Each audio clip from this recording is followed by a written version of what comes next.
Welcome to the Ska History Hour with your hosts, Jose Rojas Hello. and myself, Daryl Rubio, wherein the purpose of this channel is to spread awareness of ska music and its subgenres to the world. Our guests today are Karen Roberts and Meagan Dolce from Long Beach, California. Hey, thank you for having us. Thank you. We appreciate the time that you're taking to speak with us, to share your stories and your music with the ska community. Can you please tell us a little bit about yourselves and your role in the band? Uh, well, I'm Karen. I'm Karen Roberts, and I like long walks on the beach. I'm the lead singer of Chase Long Beach, and that's all I do. That's all. No, I mean, I don't know. What else do you guys want to know? What other roles do you have in the band? Oh Who are you as a God. person? Um, well, I'm a Karen. Um, no, I Oh um no.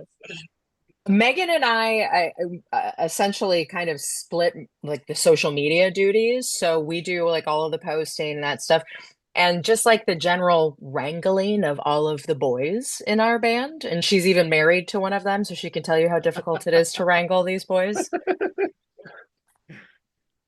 Let's hear about how difficult that is, Megan. Let me tell you.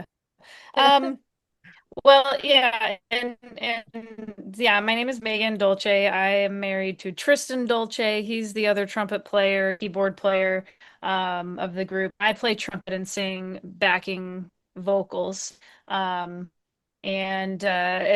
Karen, aside from social media, we she and I kind of handle a lot of administrative things and booking and merch acquisition and all kinds of that sort of managerial stuff. So she and I are kind of in constant communication, and which is good because we like each other. That works out to our benefit. Um, and yeah, it's a lot of guys in the group, it's a lot of members in the band, so it takes effort to, that many people in one room at any given moment. Oh no, we lost her. Ah, Oh, I was just about to send her a message that she was frozen. Yeah, shaky. Yeah, Yeah. shaky. that's okay. Oh, that's okay. Well, oh, she's back. She's back. All right. I don't know where I got lost, but it just closed completely on me. Uh, so Yeah, I I guess think. I'll, Go ahead. Sorry. okay. I guess I'll ask my question. I just want to say I'm so excited to interview you guys. I saw you guys first when I came back from rec. Was it 2006 or seven? In the high desert when you had the voodoo show. What year was that? Oh God, we It played was out foggy there. for me. Yeah, I was like, we played out there a lot, so it was foggy for us too. Those shows were so much fun, but everyone was so inebriated. Yeah, Yes. yeah, exactly. I mean, so were we. So, it could have been '06, it could have been '07, it could have been Yeah. last week. I don't know. No, we've been wanting, I know at least me personally, I would love to go out back to, Palmdale, Lancaster area and play again. It's been too long. There it is, Nice. Jose. Yeah, yeah. I'm in Hesperia, so maybe you Okay, come out here. okay. Yeah, yeah, Yeah, yeah. yeah. I saw you in Victorville. Hesperia. Yeah, yeah, Okay. Yeah, yeah. I think, Jose, yeah. Jose's booking shows now up there. Look it up. Oh, Yeah, yeah, yeah, let us know. yeah, Thanking Force Media. yeah. So my first question Rad. to you all is, where does the name Chase Long Beach come from? Is that like chasing the dragon or the dragon Long Beach or what? We wish we No, were that cool. yeah. We've been made fun of for so many years. It's like one of those like I don't regret naming the band that, but it's like, oh, are you gonna run after Lakewood now? And I'm like, I've heard that for 25 years and it was old then. Um, so it's actually not that exciting of a story. So there was this TV show called While You Were Out, and it was a home renovation show on like HGTV, like way back in the day when we were starting the band in 2002. And one of the designers on the show, her name was Chase Dakota. And I really wanted to name the band Chase Dakota, but then I was afraid that we would get sued. Oh, No. And and so me and the bassist at the time were like just saying Chase next to anything behind it, And one day we were in my mom's car. My mom was driving us because we didn't have driver's licenses. We were like 13, 14. And we were passing by, down the 405, passing by a welcome to Long Beach sign. And we both just went like, duh, Long Beach. So again, we created the name when we were 13. So please don't hold that against us. No, it's a great name. I like it. Well, Thank you you. could have been named that other band, Long Beach Short Bus. Oh God, I know. Oh man, what a hindsight mistake I that know. was, right? Nice guys, but big mistake with the Yeah, name. exactly. Like slightly stupid. It's like, well, you're just a little bit stupid. Yeah. Yeah. Now, your band started in 2002. Can you please tell us about the formation of the band? Yeah. Yeah. So Megan wasn't there yet. So I'm technically it's confusing, but I'm the only person in the band who was there when the band formed at this point.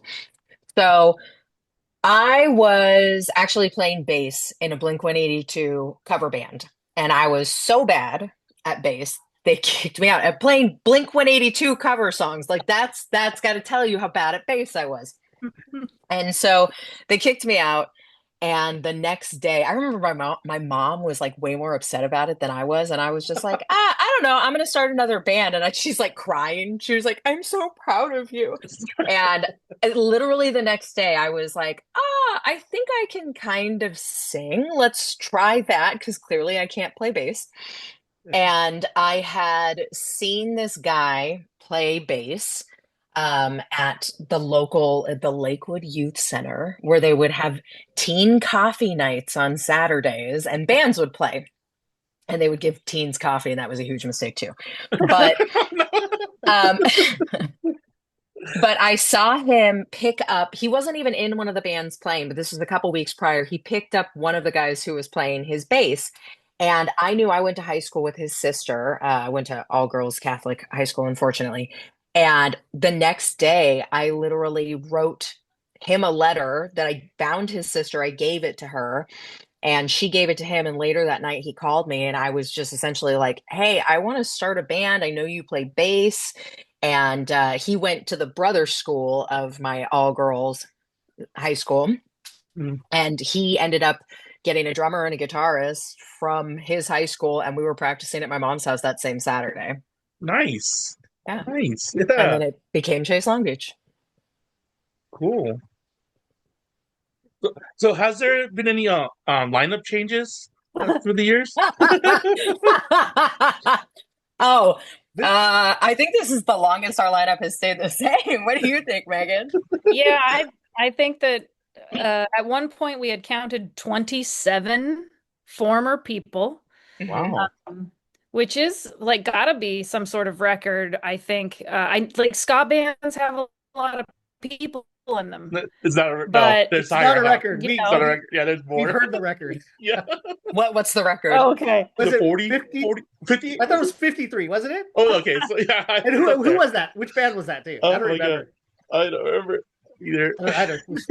I mean, I believe it. 53. Yeah. Let me see. I believe it. Was it Like Butler's? there's No. Was it Butler? No. No. It was someone recently. It was Spring Hill Jack. Wasn't Oh. it? Oh, Was it Spring Hill? It's because they've been around since the early 90s. That's I the was gonna Yeah. say, I was think it like, they've been Spring Hill around a Jack. Yeah. long I think it was. time. Yeah. That's why. Yeah, that makes sense. Yeah, I mean, there's a lot of members in ska bands, and Mhm. it's just easy to rifle through people's lives change and all that kind of stuff. We had kids in high school, kids in college, kids with kids, like, there's a Yeah. lot of reasons to change people out here and there. But I Mhm. don't know how many drummers, I don't know how many trombone players, a handful of guitarists, and only two singers, only two lead Yeah. singers. So, Yeah. so who's original in the band then? Karen says. So just me from the very beginning, Mhm. from like day one, but then I had even quit the band at one point in time, which I'm sure we'll talk about later. But so now Tristan was doing the math, our other trumpet player, Megan's husband, and he was like, by the math of how long I've been in Chase Long Beach, I am the oldest member. I am the longest member now because Karen, you quit. So that doesn't count anymore. So it's actually like a competition. But Tristan And Hoser. and Hoser.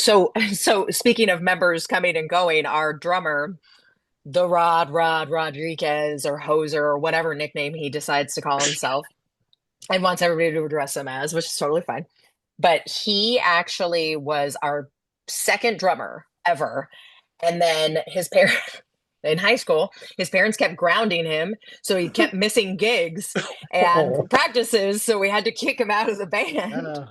And then he came back years later and has never left again. So I think we had like 5 drummers or something like that, including him the multiple times. But so Tristan is second. If you're counting from when it started, I was the only one who's in it from the beginning. Tristan was our first trumpet player. And then I think Meagan, you were, and then, Rod, but then he was gone for a while.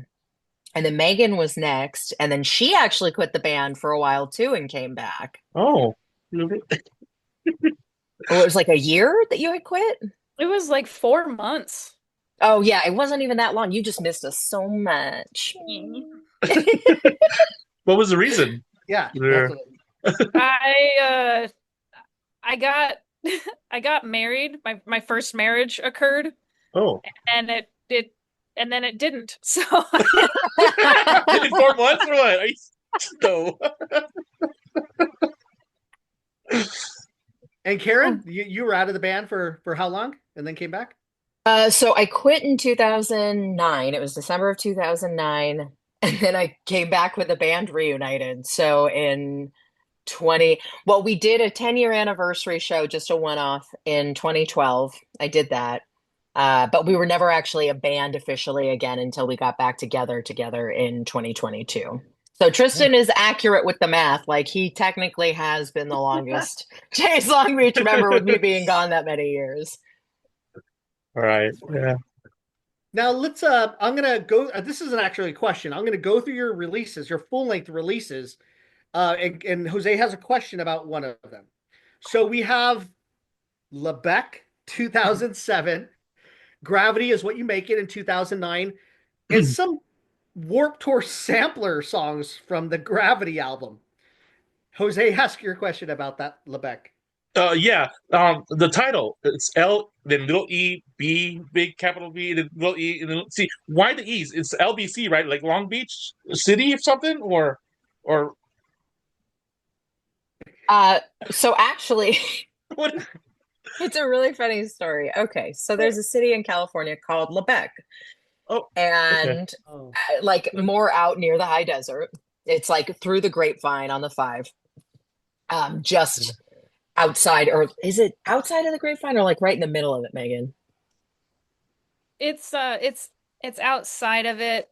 Kind of, I want to say it's close to oh no, I'm not gonna be able to remember the other town that people know the name of. That's like right around the bend, but it's not up and in it. It's down, and you're kind of coming around out of it. Paso Robles up there area? No, it's much closer. It's No, probably only like down here. yeah, Okay. yeah. It's like just past like the valley when you're going through, the Grapevine before you hit Oh. like the nothingness. But we were coming back the other way, so Is it We had- Gordon? Fraser Park? Beyond that. Yeah. Now I have to look. Which is funny, yeah, because the other city actually comes into play in this story, but we didn't know it at the time. So essentially, we had bought our first van for $500. It was literally a rape van. The guy had blacked out all the windows, had a bed in the back of it, and sold it to us for $500. And he was like, "You can keep the bed if you want." We were like, "Nah, dude, we're good." No. We were like, "We're so good. We're good. You do whatever you want with that." And it was our first like weekend tour. We were like 18, I think. You know what? I think I had like just graduated high school. I had just graduated high school. So it was like the summer in between high school. And I don't know why I was going to say college. I didn't go to college. The summer after high school. And so we took this weekend tour and went up north to NorCal. And then on our way back, coming back through the grapevine, the $500 van breaks, shock. Mhm. And we had to wait for I think like 6 or 7 hours for a tow truck because we had to get a tow truck that could bring the van down, but also carry 7 people as Oh, wow. passengers Wow. because they wouldn't like legally let us sit in the van. Mhm. And so it took a really long time. This was the very first time I ever smoked weed because we just had tons of weed and tons of time and we weren't doing anything. And but it was just this weird bonding experience where the whole band was like, "Are we gonna do this? Yeah, we're in. Are you in? Are you in? Let's do this. Like, let's really go for it." And so it was this pivotal moment for the band of like making that commitment together to like really try and chase our dreams with the band. Mhm. And we were like, we're gonna name our first full length Lebec after the city we broke down in.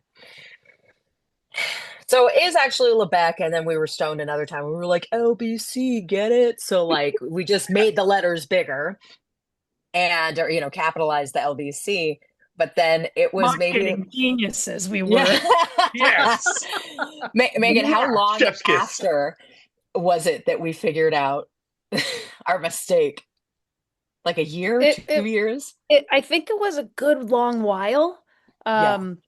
because I still get it wrong in my memory. Hmm. I still Yeah. think it's Quebec, but I, it's like it's close, but that's not it. yeah. So it turns out we actually broke down in that other city. So we named our album after the completely wrong city. And we didn't realize it until like a year or two later. We were like taking the same trip and we're like, hey, look, that's where oh no, Lebec was back. Oh, and it was just like, well, nobody will know except for us and now everyone else Now, that we've just shared that with. That's what a great that's why story. I couldn't Seriously. why I couldn't correctly tell you where Lebec is because that wasn't where we broke down. We didn't spend 6 hours there, so But you still don't know the name of it. You know the name of it, you just can't think of the real city now. If we pass by it, we know. Yeah. That's hilarious. I love the town of Lebec is like, we're famous. Chase Long Beach named the album after us. I think that's how most sentences begin. We're famous because Chase Long Beach did something. I think that's oh my God. Oh, so Megan, I love the horn lines in the albums. Did you guys start off in high school at all? just The Let me band? let you know, Jose's a trumpet player, so that's why he asks questions to every trumpet player. I gotcha. What up, my man? Trumpet What up? player, What what's up? up? Fist bump? I in terms of Yeah, that looked really threatening. you guys be kissing each other. Yeah, I started learning trumpet when I was 10.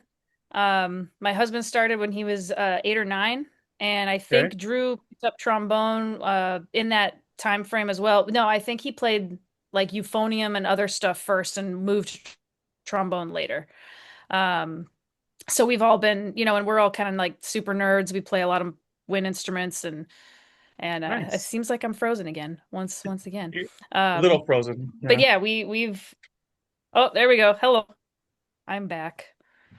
I don't know where I cut off, but we all kind of picked them up pretty early, and then we're super nerds and taught ourselves other instruments, and I studied music ed in college and things like that. So, yeah, I've been playing a long time, going on 30 odd years. Yeah, their horn line's so intricate. I love it. And another horn question: what size mouthpiece do you use? I play on a Greg Black lead piece, Uh, and I also have a Pickett lead piece. I think that was a 4D. The Greg Ooh. Black size, I don't even remember, but the Pickett is a 4D. That's also another lead piece. Because I don't like to work hard and I'm old, so Yeah, I see what you mean. I just got onto the 3C just recently, and Oh, okay. so it's like, okay, it's different. Why did I do this in high school? Yeah, Yeah, it makes a yeah, big difference. it does. Very Yeah, cool. yeah.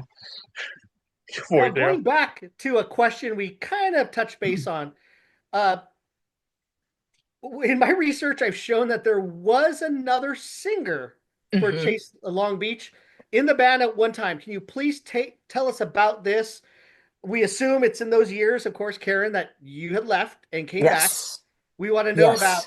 what happened in those years with you and with the band, if you know, or if Megan was in the band at the time too. I was She like, Megan was still in the band, so she can definitely tell you whatever she chooses to tell you after. Yeah, so in 2009, in December 2009, I had left the band. I've always wanted to be an actor. And actually, I found music because I was bullied away from acting as a child, and it was silly. But I was young, and I believed the bully. Mm. And then I found music, and I was like, I guess I can do this for a while. And now at this point, I had been in the band. I'd been playing music for like 9 years in different bands, but I had been in Chase for 7, and we were touring a lot. It was awesome. It was a great experience, but I was kind of burned out and I really wanted to pursue this other avenue. And with how much we were traveling, I couldn't act at the same time. I really had to kind of make up my mind. So I had like quit in December 2009. And in January of 2010, I was enrolled in theater classes at the community college and just like took all the acting classes I could. And I've been acting ever since. And now we don't have that same, commitment for the band where we can have our lives and do all the other things we want to do and still have fun with the band. So that was why I had quit. And the other girl came in to replace me because, we had other shows and things set up. And Alana was a fantastic singer, a very sweet girl. And Megan can tell you what happened next. Alana was a very sweet girl. She had fun. She was a fantastic singer, and it wasn't too long of a period, but it was a really busy period. We were signed with Victory. We were cutting music videos with Victory in Chicago with Alana in the videos, but singing to Karen's vocals on recording. So that's fun. The fun little tidbit for anybody who's seen those music videos. And we were still doing well, and it was like the band adopted, this is what's happening and this is the way we're going now. Karen has moved on, and so we are too. Uh then you get to probably a crowning achievement that we got invited on a Warp Tour, summer of 10, if memory serves. I don't Yeah, even yeah. know. Um 2010, yeah. and yeah, okay. So that was kind of and for the wiser. We had no idea. It was just that last morning we were supposed to head out from the Uh-oh. gig. Uh, She's cutting out. but oh no. She's Yeah. cutting out at the most important part. Yeah, I know. Oh, and then she goes, oh, "Oh hey, no!" she She completely said, cut out. and psych, you're not going to know the truth. Cliffhanger. Oh, No, I know she's in the garage right now because Tristan, I think, is putting their son down, and the oh, yeah. Wi-Fi is not as good in the garage, so I'm sure Mm. she'll be back in a minute to finish the suspenseful story for Oh, you. There oh, she is. Murgatron. The Murgatron. What is this? This is me jumping off the laptop that can't seem to handle anything. Oh, So now she's on the Murgatron. this is my alter ego. We gotta know what the story behind that after this one. Oh Oops. no. Yeah. Uh, so we were at Warp Tour, right? That last gig of the summer was a crowning achievement. We didn't know we were going to get that. We got it. It felt really good. The band didn't know what was coming. Nobody knew that anything was going to go awry. But that last morning, we were supposed to head out to, we were in town, we were at home, and we were supposed to head out to that day's Warp Tour location. And the bass player, Pat, and Alana did not show up with the van or pick anybody up. And the message that we received was that they were going to leave the band, and that was it. And so the two of them left the band together, and we Oh, Oh my the God! suspense! I know. What's going on? She's doing it on purpose. Yeah, she is. Yeah, she's the cliffhangers. This was all scripted. Come on. We know, Karen, we know you're an actor. You got Megan on it. Exactly. Yeah. Yeah. Megan even auditioned for my improv group. She just didn't have enough time, or else she would have done it. But she's in on it Well, for she's doing sure. a great job right now. Yeah, I know. So we're not sure what's going on I with hate Megan. this. So Karen, but you've done acting for a while. I think I saw you Yeah. on a UPS commercial or something too, or I did not a UP. I did an Amazon one where I was an okay. Amazon driver. Yeah, You're delivering some packages I or was something. delivering some packages. Yeah. All right, and we got Murgatron back. Oh, I'm here.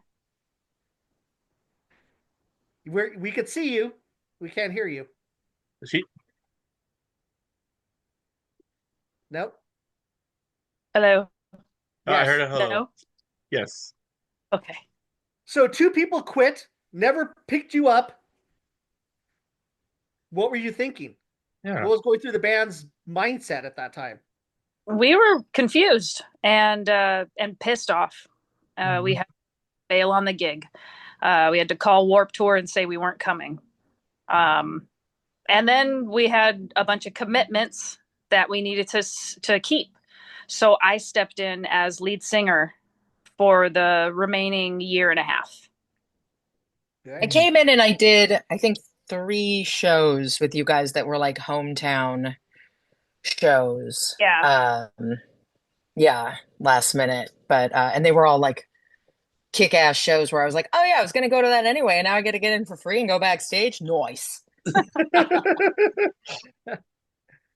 But yeah, Megan picked up all that slack after they had And left. so you had to search for a new singer. What happened with it after that year and a half that you sang?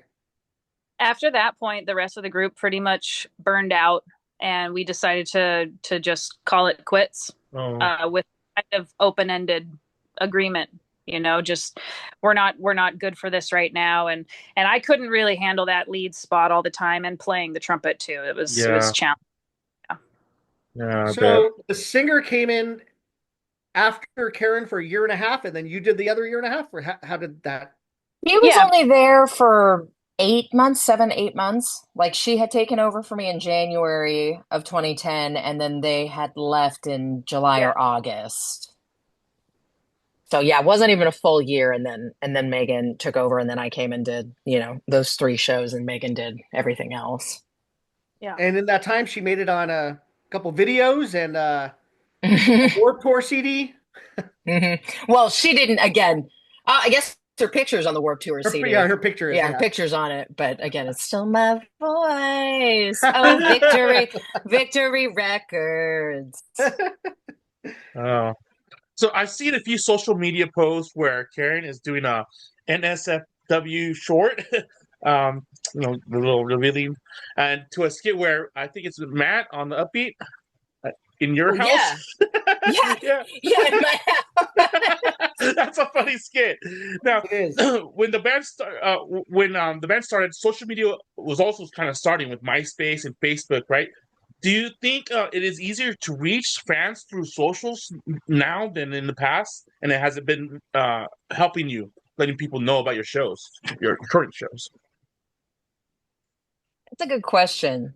Is it helping? I don't know, but we're having a hell of a lot more fun with it than we were back in the day. Yeah, because when we were first a band, Facebook only started becoming like open to the public. Because remember when it started, it was only just college students who had access to it. And that only happened, I think, in 2010, the very last year of the band. And so a Facebook was created, but the majority of everything we had done before that, and like when I was in the band, that was all MySpace, which is like just entirely, honestly, it's hard to even compare them. There's such different platforms, and the way that media is used now on like Instagram and Facebook, it's so different. But yeah, Megan and I have a lot of fun making the silly reels. We just started we were like so sick of, oh God, making this boring informational, like, yeah, we can get the information out, but nobody wants to see that, right? And you can't just keep posting the flyer over and over again because the algorithm will bury it. And then you're fighting the algorithm. And it was like this whole daunting thing where we were both getting really frustrated for a while. Mhm. And then we just leaned into like, you know what? Let's just create whatever fucking content we want to create.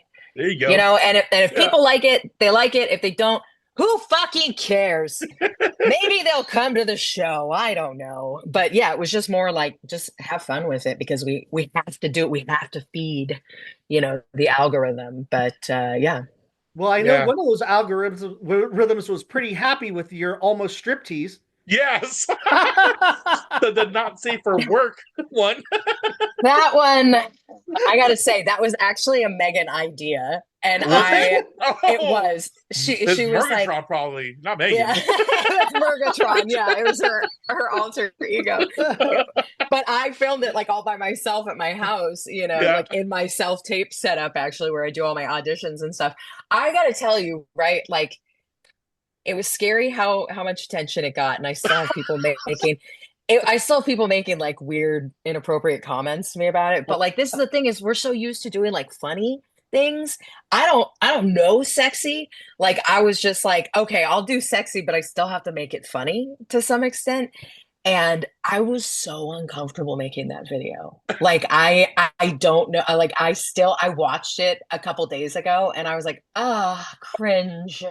But it got a lot of people to the show. Yeah. Girl, why did I wear the lace bra instead of the grandma bra? Yeah, right. Yeah. Yeah, that show got booked. I mean, it was like packed at That the was at a really Fulton. great show. Yeah. Oh, no, it was the sorry, Alex's part. My bad. the Alex's That's bar. how Yeah, you I was like, Fulton, you yeah. were there. I was like, yeah. I remembered. Yeah, I was going Um, crazy. I was kind of on some substance shrooms. oh shit! Hell yeah! I didn't even know. Honestly, you pulled it off really well. I would have never known.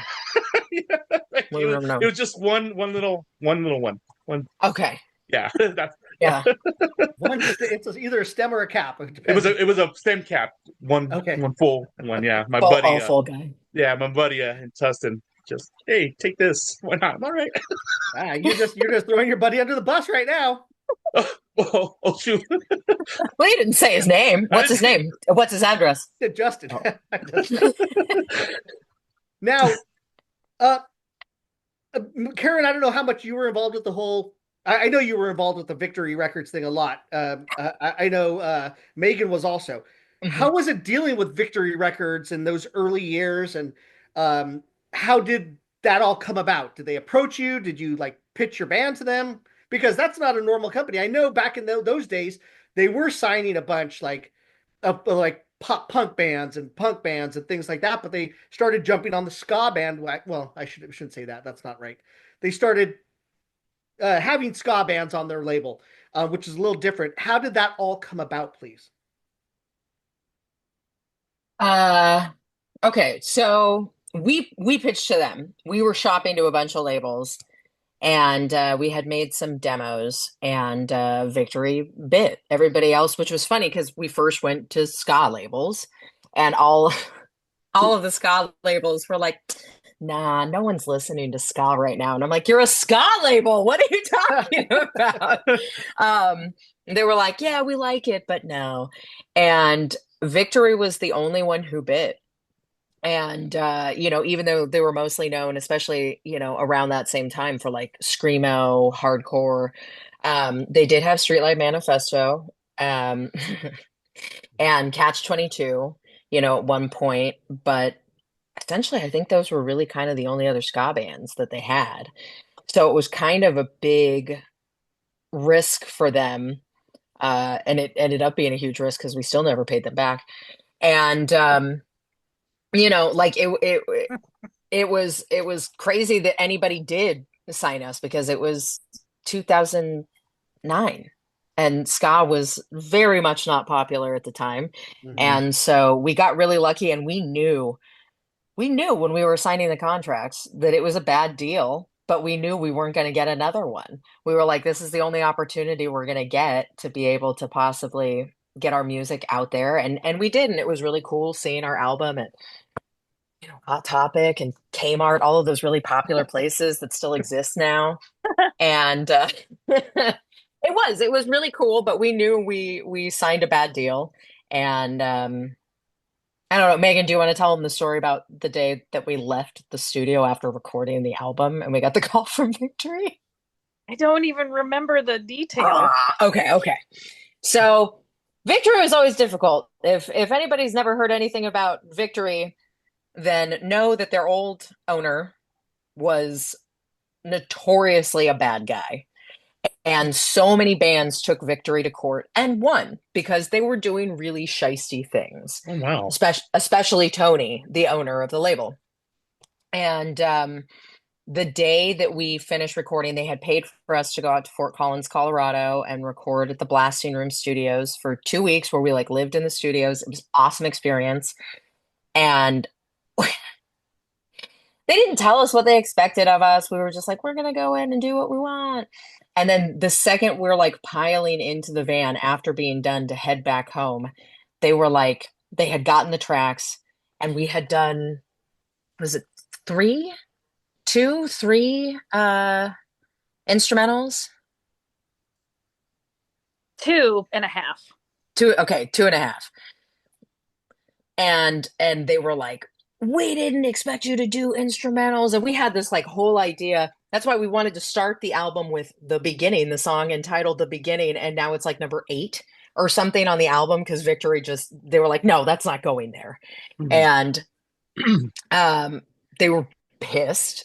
And they were like, we already booked you another studio back in Long Beach. You have to go home and write and record 2 more songs. And I think we had like 2 days to do it after we were supposed to be back home. And then we got in this terrible van accident where we were actually supposed to be playing shows on our way back and we had to cancel all the shows because we didn't have a van anymore. We were lucky to be alive. All of our stuff was in the van. Like we all left with just like the clothes on our backs. And then the next day we had to try and get all of our belongings out of the van in a tow yard, And anyway, so then the label didn't care. We had to fly home and they were like, okay, you have to write new songs and record them on Friday. Wow. That's crazy. Yeah. So 2 of the songs were written and recorded separately and then were sent back to the blasting room to have them mix and master it again so it all sounded, equal. I'm sorry you had to go through that. Say it again, Megan. You cut out. Of course I did. I said it sounds somewhat cohesive, but it actually doesn't. If you listen to Swing and See and the other one we never play anymore, they still do sound different. You can tell they were done in a different. So which songs were they? Swing and See. See? And Useless. Useless. Okay. Yeah. So how did that deal end up? I mean, you end up leaving. They end up canceling the contract. That's a good care to speak about it. Yeah, no, I mean, we don't care. That's a good question. Honestly, I don't think I was involved in that. Megan, did they ever come to you guys at all, or was it just like fizzling with the band? Well, after Alana and Pat left, that introduced the beginning of issues because the personnel was changing and the contracts were signed by particular people. So that kind of negated some things and changed the scenario. And when we wrote into Victory, they were like, yeah, no, you're fine. You're done. And so we that was like the breakup. And because of that, they also haven't held us accountable for how much money we owe them.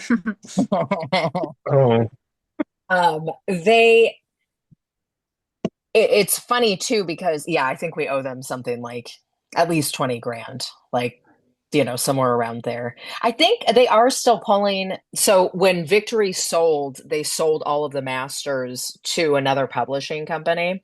And so we still don't own our masters. This other company does. And that was part of the deal that we signed with Victory. We knew that. And we knew that was a terrible deal. But we were like, again, this is our shot. And I mean, I went to music business school. And I was like, yeah, no, this is awful. But we're going to sign it anyway. And but they they're not holding us accountable for that. But at the same time, we were signed on initially for, I think it was three, we were supposed to do three records with the option of four, I think was the contract that we signed. So we five Wow. with the option of five.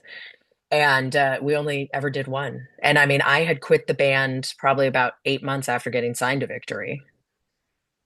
So yeah, Are they it's still, is this other new company selling off your product still? Do you have the right to purchase the product back, or they just Oh. said we'll make a big bonfire? we have the right to purchase it back. Do you know? I think it's probably just too high of a price. Yeah, I asked Concord if we could buy the masters back, and they said they don't do that. Oh no. Okay, they don't do that. Okay. Yeah. Cool. Can you point us to someone who does do that?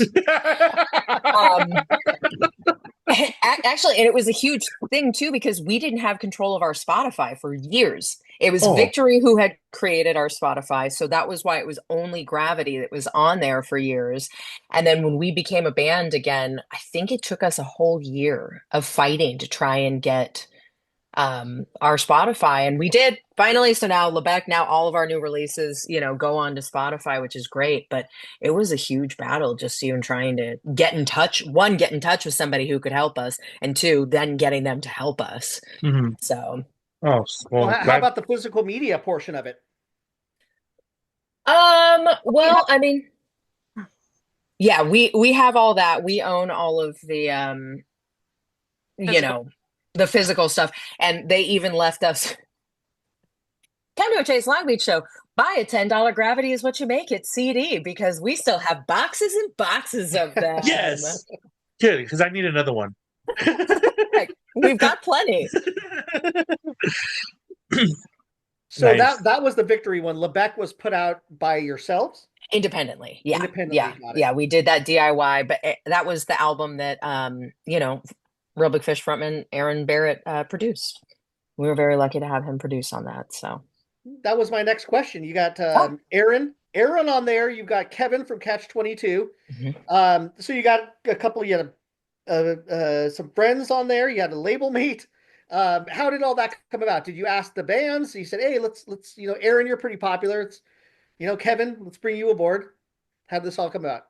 Megan, do you remember how we got Kevin Gunther? I think that was something the label set up. Yeah, Victory wanted us to collab on purpose. So it was Victory's request to get Kevin in to play that trumpet solo.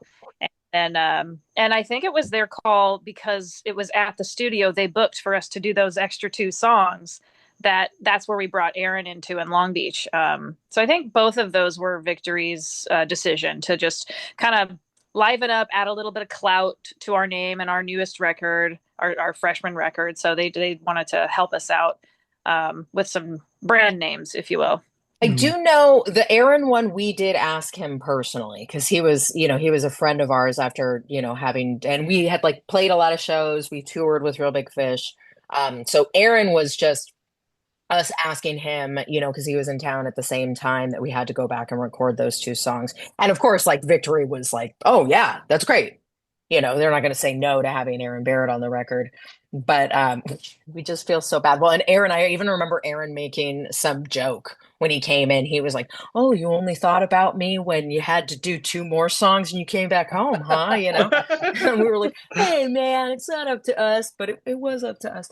And but I still to this day feel bad because he's on the one song that we all fucking hate from the album and we never played it.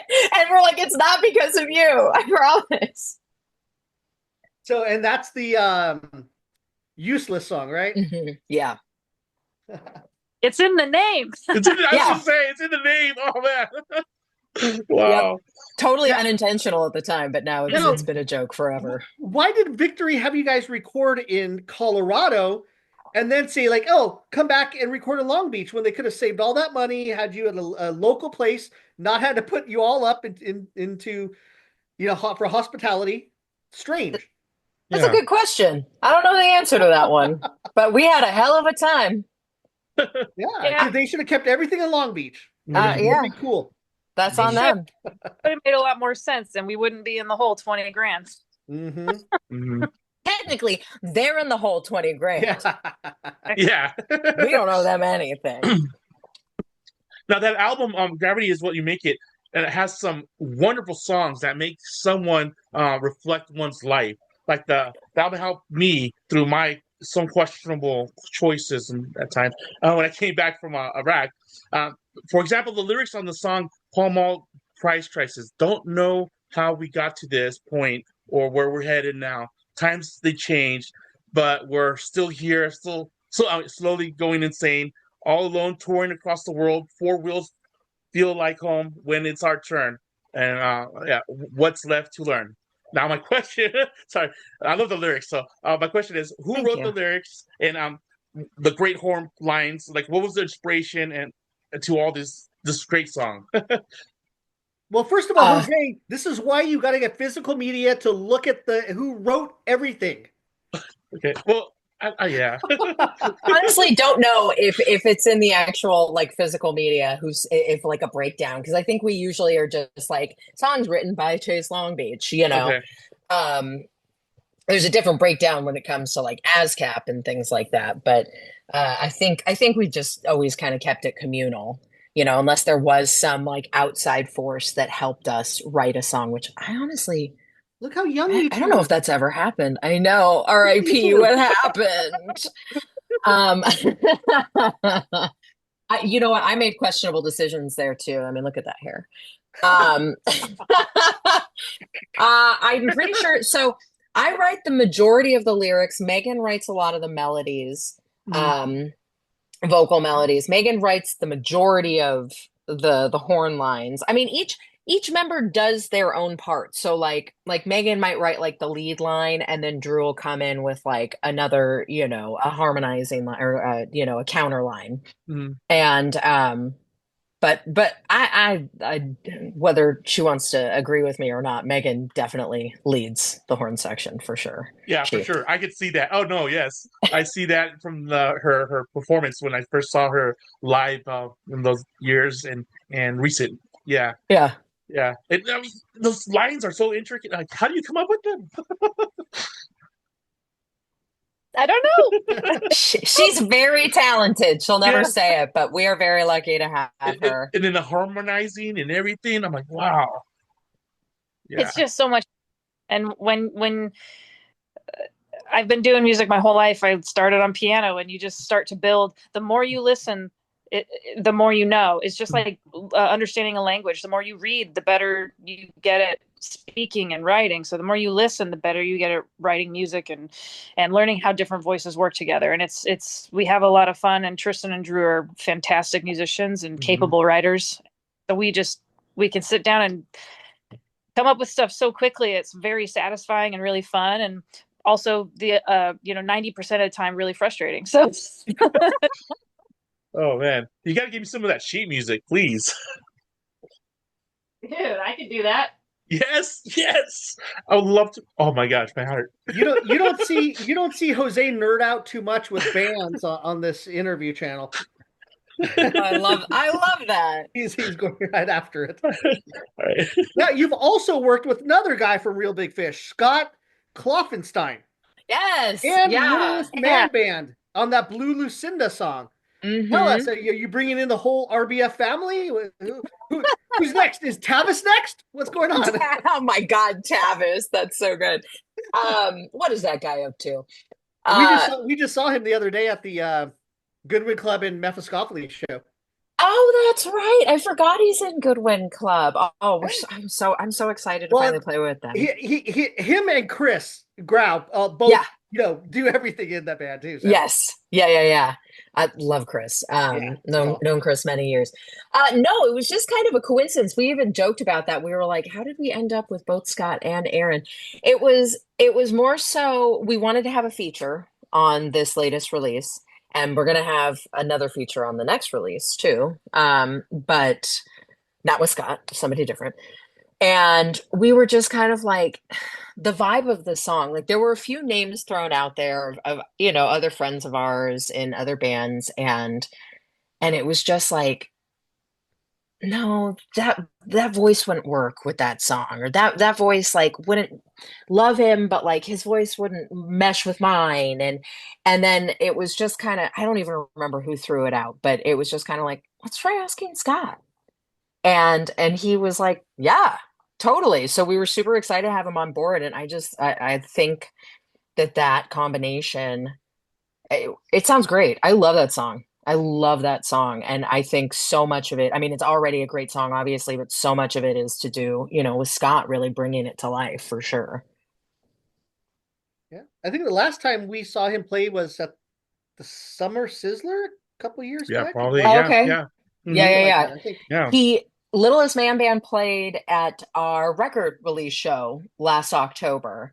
Um, so that was fun because he actually got to come up and sing it live too, and because it was for that release. And but I do have to give some credit here. Like I said, I write like 90% of the lyrics. Megan wrote all of the lyrics to Blue Lucinda. I have people coming up to me Hmm. and they're like, "What does this mean?" And I go, "I don't know. You ask Megan."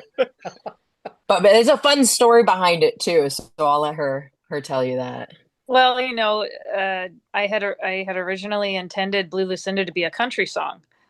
And when you think of it in that regard, when you listen to the lyrics, you're like, oh, that's a fucking country song. What is it doing on a ska record?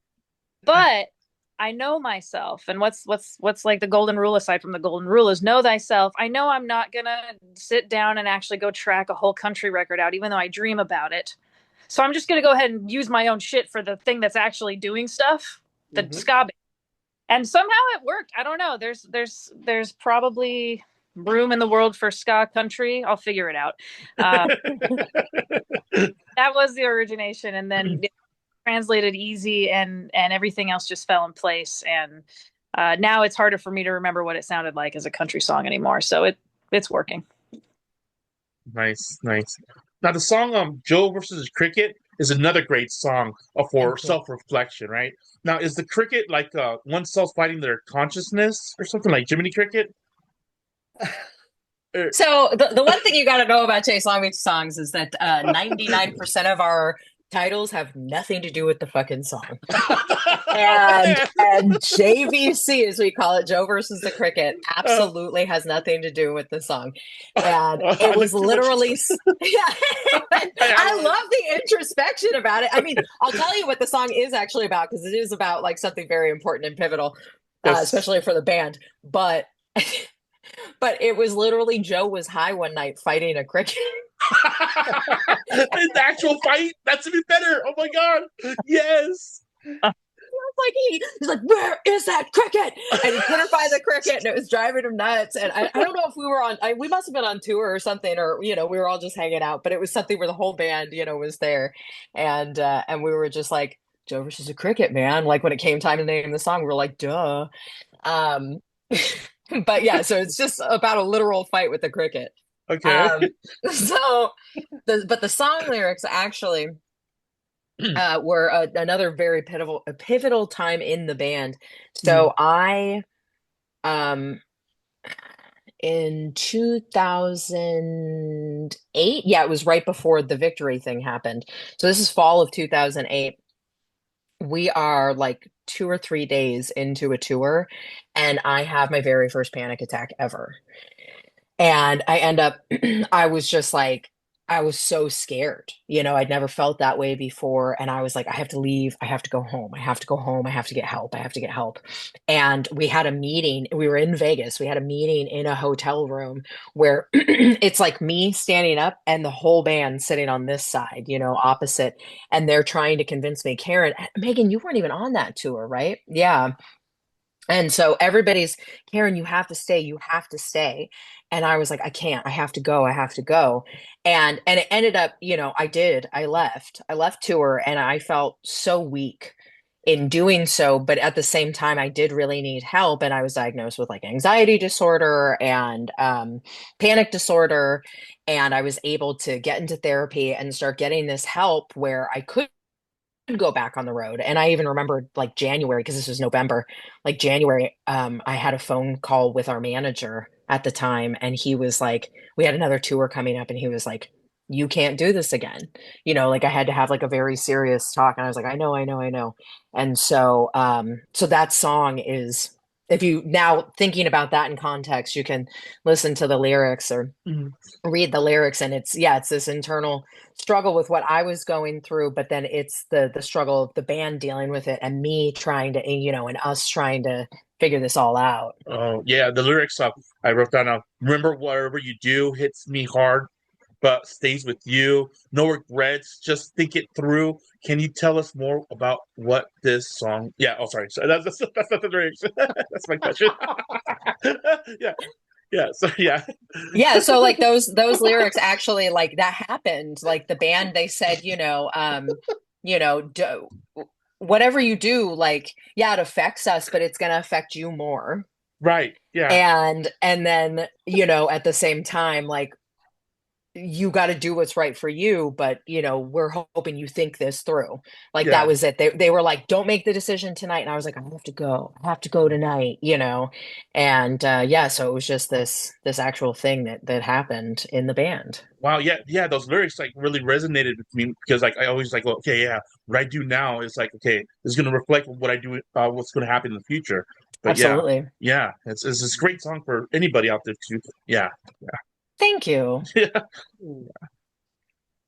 Now, can you both tell us about the ska scene in your area where you live and what bands are local to you? Well, I live in Anaheim technically, And a now, slime. and a slip and a crime. I hate when people say that. I'm like, I grew up in Long Beach. I'm like, I don't care. I don't. There's That's what crime it is in everywhere. OC though. There's literally crime everywhere. Yeah, Like, I'm from I'm not Placencia, scared. so Yeah, that's yeah. I'm like, I'm not scared to walk outside. We're good. I lived in a really bad part of Inglewood for a couple of years where I was right on the Crips and the Blood territory. It was like right in the middle. So you couldn't wear red, you couldn't wear blue. I've been way more scared in my life. I'm not scared of Anaheim. Anyway, um Wear purple, so you're fine. yeah, yeah, totally. Yeah, you just mesh the colors together, nobody will care. Um God, I don't know who's local. Like, I don't know who's actually like based in Anaheim, but there are a lot of cool venues around here. I'm so close to like House of Blues, a lot of like breweries that bands are playing at now. I went and programmed Skate and Sound is right down the street oh from me. yes, program, I yeah, I saw right? cat bite there, and it was like a 7-minute drive. Um, Wow. yeah, it was so close. I was so excited to be able to go right down the street. So there's like a lot of cool. Chain Reaction is right around the corner too, which is like, a venue that's close to all of our hearts. Like I grew up going to Chain. I saw my first Mhm. ska shows at Chain. I was And yeah, my first show was at Chain also. Yeah. yeah, Well, it it's was such used an to be important place. yeah, it used to be called Public Storage before Chain Yes, React. Remember? before And Chain it's Reaction. yeah, and it still has that P public storage on the on Hmm. the on the floor when you walk in. I don't know if you noticed Hmm. that. Yeah. Yep, yep. Yeah. Yeah, I mean that place is an Orange County legacy. Yeah, So it we've got is. a lot of cool venues. I have to say that I think there's more cool venues out here. And like really I feel like the ska bands is just like they're Orange County bands. I don't feel like any band except for, Chase Long Beach, but Long Beach isn't Orange County. It's LA County. Um, most bands aren't like sticking like we're from this place because hardly all of your members are from one place. Mhm. Like I think there's four of our members that currently live in Long Beach, and then two of them live in LA, and I live in Anaheim. Well, Which yes, you're at this time than it has been in 15 years. ever, yeah, Yeah. like ever. So this is the most people that have ever actually lived in Long Beach all at one time. So it's just kind of like I think that there's like Orange County. And Chase Long Beach falls more into the Orange County ska scene. There's not really a lot of like Long Beach specific ska bands. So you lived in the vicinity, what? You moved to from Long Beach to Anaheim, what, a year ago, 2 years ago, 3 years ago? So I was born and raised Long Beach. So I lived in Long Beach almost all of my life. I lived in LA two different times, for probably a total of like 2.5 years over the course of different. And then when I moved back from Inglewood, I moved back to Long Beach, and then I moved to Anaheim a little over a year ago. Mm. So yeah, so I've been I'm 37 and I've lived I think I've lived in Long Beach for like 33, 34 of those years of my life. The reason I was asking is because you said programs so close to you. Mhm. Um, I had booked the free coasters there a couple days ago, a couple years ago, Mm. and we had very little. We had like 12 people there, maybe. And Oh. Talina and Mike from Might Be Bambi were like the only, Hmm. real. Oh, and of course Jesse from the Agrolites because he produced their album. Oh yeah.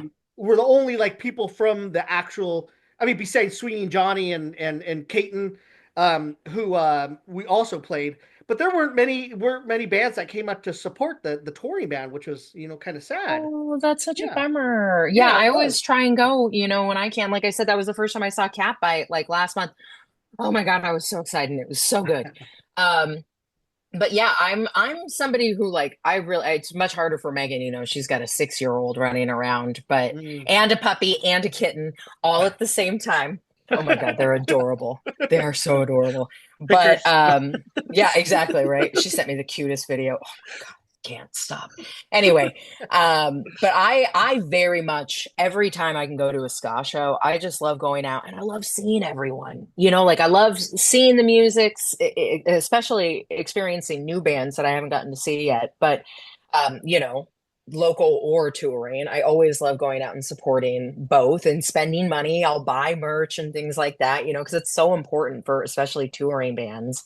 Mhm. Um, but I just love, it's like it's my family. I got to go out. Like I've got the band. The band is our little family too. But like the ska scene has been home to me for many decades now, and I just love going and seeing all my friends, my family. So Do you two ever get over to Bixby Knolls? I Yeah. mean, On I get occasion, over yeah. there. Yeah, I was like, she's not too far from there. I get over there. What's going on in Bixby these days? Well, Western Standard Time plays every year there for free. Yes, I've seen them. Yeah, we had the Free Coasters play. That was a couple years ago when I helped the Free Coasters come out through town, and we had them play with Western Standard Time, and they sold like $1,000 in merch Oh, just with hell that. It was yeah. awesome. You They were know, so happy. I think I was at that show because it was 2023, right? Yeah. Hmm. Yep, I was there. I Yeah. was at that one. That was when I was back in Long Beach. I had moved from LA and I was back in Long Beach, Ubered down, hung out with Jamie and Chris Grau, and yep, all the homies. Yeah. It was a good time. That was great. It was awesome. Now, I'm sorry, it was your turn. Sure. Go ahead. Yeah. So how far have you guys traveled for on a tour? And is there any future tours in the works?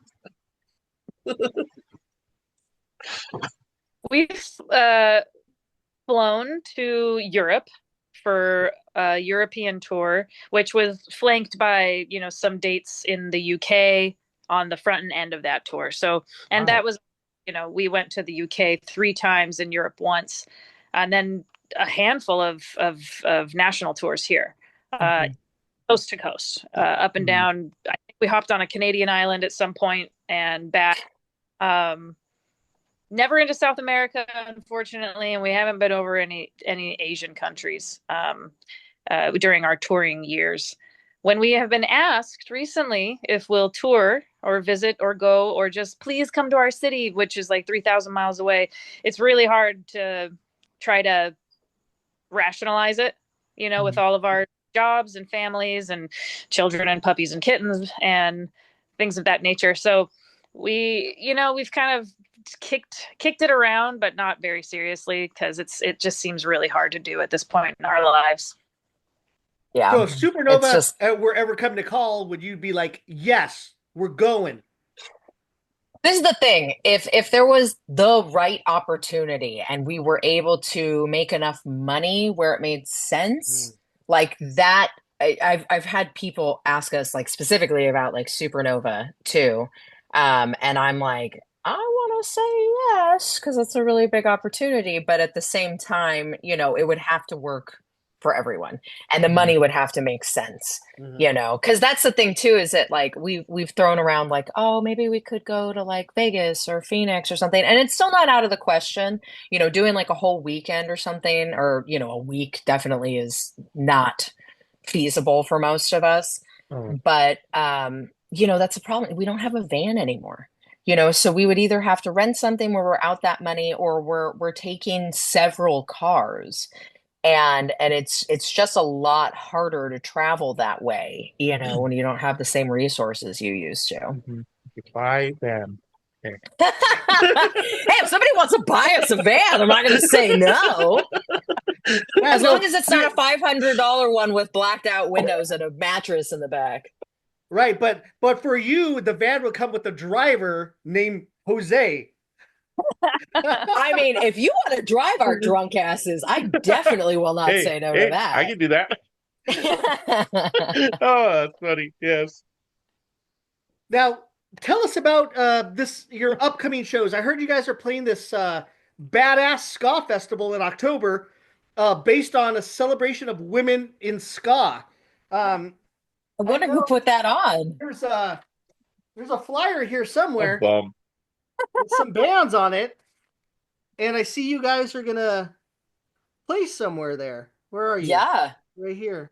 Yeah, at the Sardine on October 18th. Dude, we are so excited. Like what a fun idea. Like I Yes. honestly I've been in the scene for, 20 plus years now. I don't think I've ever heard of a female ska festival. And I'm Really? like, about damn time, Like I Wow. don't remember one, at least from, me being into ska.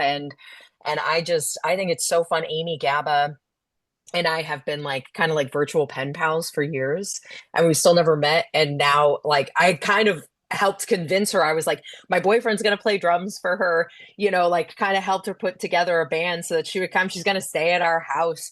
Like, I'm really excited, Wow. Oh, it's she's gonna gonna stay with be, you? Because I yeah. got her a place. Oh, She hasn't told me. I didn't. She has Oh no no. okay. idea that. I mean, this is all, like in the baby stages where we're figuring Oh, got it. everything Okay. out. But yeah, I mean, maybe she can do both. That I must be don't a know. badass promoter whoever put a show like that I together. know. Yeah. Is that a It's stiff dog? crazy. Stiff dog? Is that Stiff you, Dog stiff dog? Promotions. I was down at the Sardine today and I did the walkthrough with Todd, the owner. Mhm. Um, and I think I was most excited to talk about the Subhuman show he's going to have there in late October Oh, than how I was about funny. this show. But no, we did a walkthrough. It was pretty awesome. We got everything taken care of. It was cool. Rad. But yeah, that show seems to be top on the list. Eventbrite tickets, go buy Yes. Yes. Yeah. Yeah, no, Yeah. we're really excited. I think too, I'm not totally positive on this, and I don't know if Megan has a better idea, but I think it might be the very first time we've ever played in San Pedro. It's hard to get across the Oh. bridge. There's not a lot of options over there. Well, there's Pedro. There was a place called the Waters Club, but I forgot what it has a different name now. Mm, And then there's, oh God, there's another place I can't think of. But One Take Studios is in San Pedro, as well. That's Donald Lewis, Soul Station #1 from Melting Pot, and the Allentons. mhm, He does, a lot of the bands there, Los Agrios, and a lot of cumbia stuff that they record there too. rad. Um, so yeah, Pedro is a very tight knit community. There's a lot of locals there. Steady Beat Records, of course. I'm doing that show with Mhm. Luis. He's kind of behind the scenes on it. Um, so it's a great place to play. The venue's awesome. Total punk rock place. It's owned by Todd from FYP. Yeah, Uh, I've been to the Sardine a couple of times. My yeah, boyfriend's band has played there, so I've been there. yeah, It's a cool place. Yeah, I'm yeah. Have you seen excited. the big whale room that they have now? No, and that's Yeah, why I was like, it's two stages, and I was yeah. like, where's the second So stage? when you walk into it's the bar first at the beginning. Hmm. So you Yeah. walk in, there's a jukebox to your left. Hmm. You move the jukebox and go behind it in the whole other large room. Oh What? no. Yeah. It's like a Oh, trick it's a door? Yeah, it's secret? like a yeah, Ah, it's like a what's it called? a speakeasy? Yeah, A it's like a speakeasy. speakeasy. Oh, Yeah. that's Yeah. awesome. Oh my God, that's Oh, so It is. wow. rad. It is cool. And that room's really big. That's where Subhumans are gonna play, but it's pretty cool. There's like a big backstage area, the lounge in the back for everyone to hang out and shit. But yeah, I think it's gonna be pretty awesome. Like, I, we're so stoked. Like this lineup is so cool. And again, like what a fun way to celebrate women in ska, you Mhm. That know? lineup has changed. You don't know how many times. Because there's too many good female bands. There's too many That's good that's ska that's the bands reason. with there Mhm. was females in them. there was a few traditional ska. There was about four traditional ska bands that were invited to play that unfortunately couldn't do it. But it was going to Hey, be a next mix of time. that. Yeah, You're gonna next do time. this Yeah. every year now, right? That's funny. We were just talking to Kay and Vinny from the Doom Stompers last night, and Kay was just funny when she was talking. She's all, if you have it next year, we have to, because I invited them to play, but they couldn't do it. Hmm. They Kay said, because she showed us a her necklace that says Riot Oh on yeah, it, right, right. and then on her behind her ear it says Rude, and she's a girl. So Cute. so it's totally made for her. So they said, yeah, if we do it again next year, they will definitely be on. Hell yeah. I mean, I would love to see it continue going. I hope it's, we have to make it a huge success so that it continues on. Yep. Yes, Yeah, and I'll be I hear that. also We yeah, go ahead, I'll tell be me. also Just tell us. releasing Lone Raspberries album that Oh, on that show. fun. Yeah, my From first little Anaheim or Placentia. Placencia. Placencia, come on, bro. And that's Jose's hometown. Yeah, Yeah. yeah. So it's kind of Rad. exciting. It's so well, not kind of. It's really exciting. You know?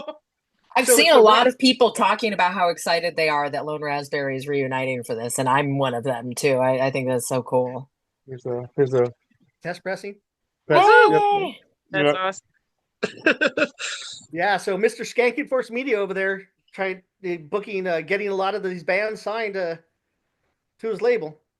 Rad. Yeah, I love ska so much. You know, I do it for the love of ska. Same. Why did you Same. squeeze your chest together? What was that? Because it's right here. The love. It's right here.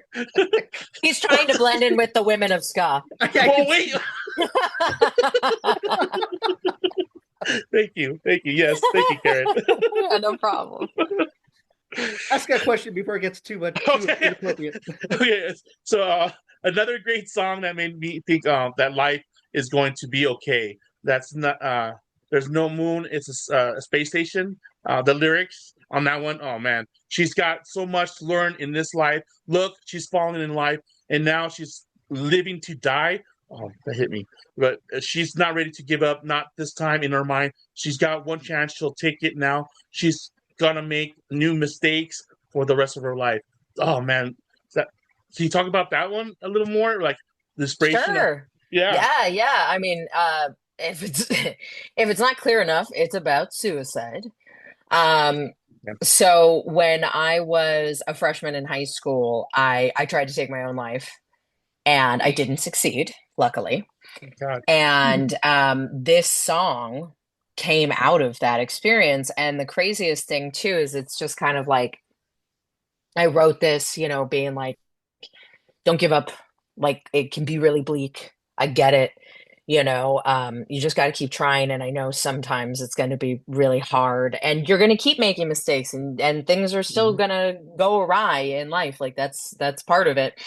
But the craziest thing is that that song was one of the two songs that we made the demos for that got us the record deal.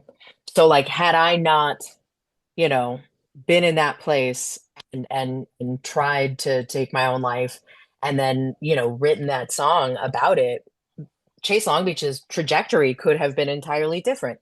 Like I am a firm believer in everything happens for a reason, and even like the really dark, difficult times in life can lead to something much greater, much bigger. Mm. And I think that's a perfect example of it. Yeah, no, I've had those thoughts of suicide myself, and this song, like I said, helped me a lot. I'm really happy. Like that's the thing is like, you know, a lot of times people ask like, oh, why did you write this song? And it's like, I want to say like, oh, I'm writing it for all these other people for it to resonate with them. But the thing is you're really writing it for yourself at the time Mm. because you need that. You Hmm. need to hear those words. Mm. And then in turn, when I hear that like this song that, we just put out and it like affected me in a certain way, it's resonated with so many other people in their own way, like that means everything, you know. Yeah. No, it helped me. I even wrote a song also about like the situation. Like sometimes I want to. It's Spanish, but sometimes I want to. Mhm. Quiero vivir. A veces quiero vivir. A veces quiero morir. Sometimes I want to live. Yeah, Sometimes I want to die. But yeah, yeah, great song, absolutely. Thank Daryl. you. And I'm really glad that, you've been able to get something out of it. That means everything. And I got the Star Wars reference out of it. That's not a moon; it's a space station. That's for Oh Star Wars. yeah. we know that we have a varied demographic, so we're trying to serve as many people as possible, and we honor the spirit of what we call Space Moon. We honor the seriousness of it by always saying she's gonna bake chocolate cakes instead of mistakes. Yeah, when we play it live. And it's so funny because Megan and I have been doing this for years. And every time we play the song, we still look at each other like, are we doing that? And it's like, yeah, because we do it at every fucking show. Like, why are we even looking at each other anymore? So when we do it live next time, when you see us, and because I'm sure we're gonna play that song when you see us, in October, just listen for that part coming out of the bridge into the final chorus of she's gonna make new mistakes. We look at each other. She's gonna bake chocolate cakes. Oh my god, that's cool. Now, what are your favorite bands to play with? Or who are you? Play with? Yep. Oh Like bands you man. get excited. You said, "Oh, damn, I'm playing with them again." That's awesome. Well, one of our really old friends is, Half Past Two. So it's been nice to be able to finally reunite with them. We finally played a show with them in May. We did play, I think we played one more right when we had reunited, but they were playing like we were like really early. I think we were the very first band, and then they were like way later. So it almost felt like Yeah. it was a different show because it was like a two-stager, garden amp and everything too. So it was like a big day. Um, but yeah, Half Past Two is like they're really good old friends of ours. So that's been fun reuniting with them because we used to play the shows all the time back in the day. We love playing with the Mad Caddies. They're fun. Oh yeah, Mac We, yes. yeah, we've been so lucky. They've asked us to play with them a couple of times since we've been back, or three or four times now, and it's just been rad. Like super fun playing with them. Bucko Nine we've played with twice since being back again. Mustard Plug are really good old friends of ours. We did like a little mini run with them. We actually don't let them try and say this isn't true. We taught Mustard Plug how to play beer pong. Yeah. Yeah, They we didn't did. know it. What? They didn't because it like originated in like colleges when they were out of college. Oh, And what? yeah, Well, and yeah, now so they're dad caddies. You know that, right? yeah, yeah. Yeah, they're the dad caddies. But yeah, no, Mustard Plug, we played this like little mini tour with, I think it was in 2008. And we would play like shows with them on occasion, but we got really close on this little mini tour, and we were at Soma, San Diego, and we taught them how to play beer pong backstage. I'll never forget that. And then I almost didn't make it on stage for our set. I was like, "Where's my band? What? Oh my God!" I remember I ran on as they were like, "Where's Karen? We have to start!" And then it was like, and I didn't realize how drunk I was until I hit the stage. But here we Wow. are. Yeah. Do you remember the first name of Mad Caddies before they changed it? No, They were called the Ivy League.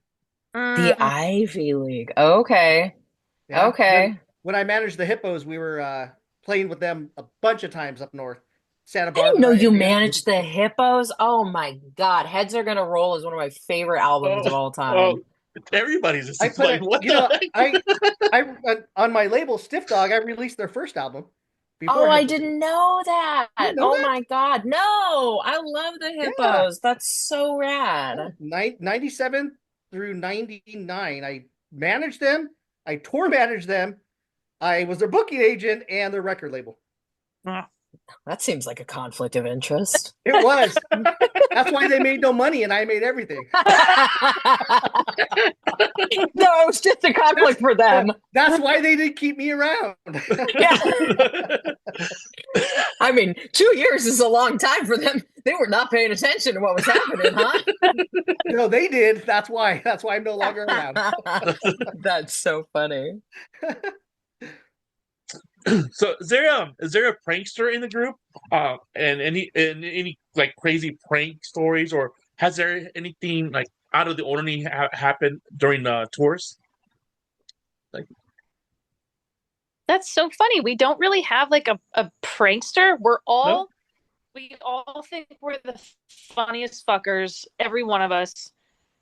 But Because playing we are. jokes on each other is not really the The we joke? just kind of riff and just yeah, just sarcastic all the time. Okay, sarcastic. Okay. Yeah, So what yeah. are the roughest riffs or whatever roughest riffs? The roughest. Yo, what's up, Megan Dolce? Got tonight's riffs. Let's see. I don't know. Gosh, I'd have to really like go back in my brain and try to remember those old touring days. We would scream at each other about food, opinions on food, Oh, but We I think really? still we everybody does still do that, that. right? Yeah, we still do that. Yeah. Oh yeah, we had like a whole ongoing thing because when you're a ska band, everybody wants to feed you pizza every night because it's the cheapest thing to feed seven people. And so we even had a tour named the Hot and Ready Tour, and people thought it was sexual, and it was literally Little The Caesars Hot and Caesars, Ready's. Little Yeah, Caesars. Yeah. because we ate them almost every night of the tour. But we always, because we were so used to eating pizza, we would always have our hot sauce that we would carry, and half the band was Cholula and half the band was Tapatio, and we would get in a Cholula. fight. Team See, this Cholula. is the I'm thing. sorry. I'm a Cholula girl now too, but I was top back then, and Oh. so we would get in heated fucking arguments every day. And we knew who stood on what side. So it was like, why are we fighting about this every day? Just eat your hot sauce and shut up. You know? I think that was a really long ongoing one. Yeah, that's funny. Yeah. Well, we Yeah. still had to eat on the van that night, Oh and my that's an God. ongoing argument as So what? everybody denies responsibility for peeing in the middle of the van because we had to like kind of a bus van thing with bunks and a walkway down the middle, and people are still saying that it was the dog from the house whose yard we were parked in, but no, somebody peed the van and they It won't was admit. very, I still think it's Tristan. I still think it's your husband, and he will never admit it, but we all know it was Tristan. But yeah, somebody, and it was definitely not dog urine because there's a different smell. You know the smell of dog urine, human urine generally. And there was human urine in our van, our bus. And I think it was Rod. I mean, it could have been Rod. Rod would never admit that either. He would What was the never admit situation? that. Did you guys couldn't stop, or what? Like, No one saw it happen. We just came in. We were at this house party. I think we were in oh, Arkansas. at a party. It was after the show, and because you would ask on stage, who wants to let us stay at their house tonight? Who wants to let seven strangers crash on their floor? But luckily, at the time we had the bus where we had our own bunks and things, so if we had to sleep in it, that was fine. But and some people just chose to sleep in it anyway, and then others, would sleep inside. But we were like having like a whole beer pong tournament in this garage, and so people were coming and going off the van, and so were the guys who lived in the house and the friends that the guy had over. And so we have no idea, but somebody, like, when they were obviously alone in there, took a piss on the floor in the van, and we Oh still don't my know God. who did it. Yeah. I wonder if it was maybe some random person at the party that maybe like was so drunk and like, oh, this is my house or something. Oh, here's my toilet or whatever. It's very possible, but I still want to Hey. blame Tristan. Okay. Poor I Tristan. think someone still thinks it's the dog from the cover of the Gravity. All With the right. dog Yeah, he the run over. cartoon dog. Yeah. Yeah, he pissed in the van, so now he's dead. He's right there. It happened right there. So this question for both of you, since you both sang in the band, what challenges did you face as a female fronting this band? Any challenge or obstacles that you faced? What were they? And Karen, we don't mean about when you tell somebody what your name is. Yeah. That's a whole new obstacle. I don't know, Megan, I have some things, but I don't know if you have any. I want you to go first. Uh, I think it's really easy as a woman in music to play into some of the like pre-existing conditions that are kind of like all lobbied against women doing things. Um, it's easy to fall into that. I just try to deal with that by always asserting my best self on stage.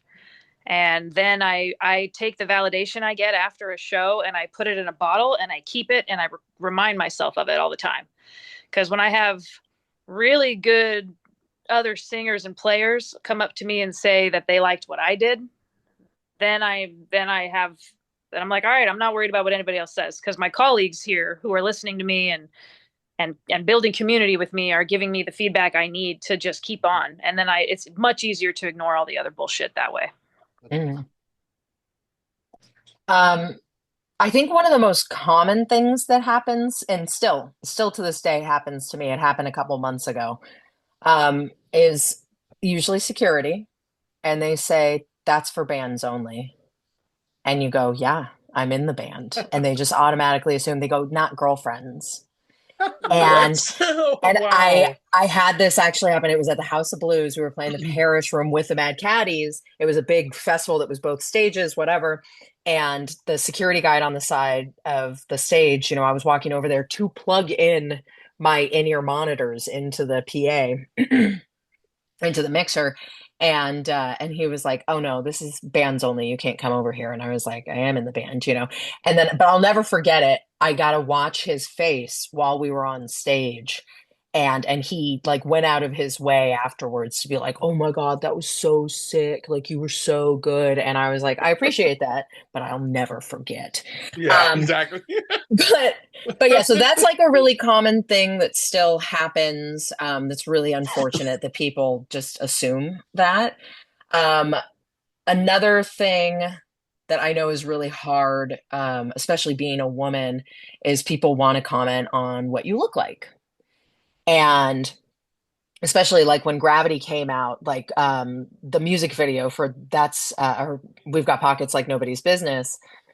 I had to stop reading comments because people it doesn't matter what you sound like or how good the music is. They're like, she's fat.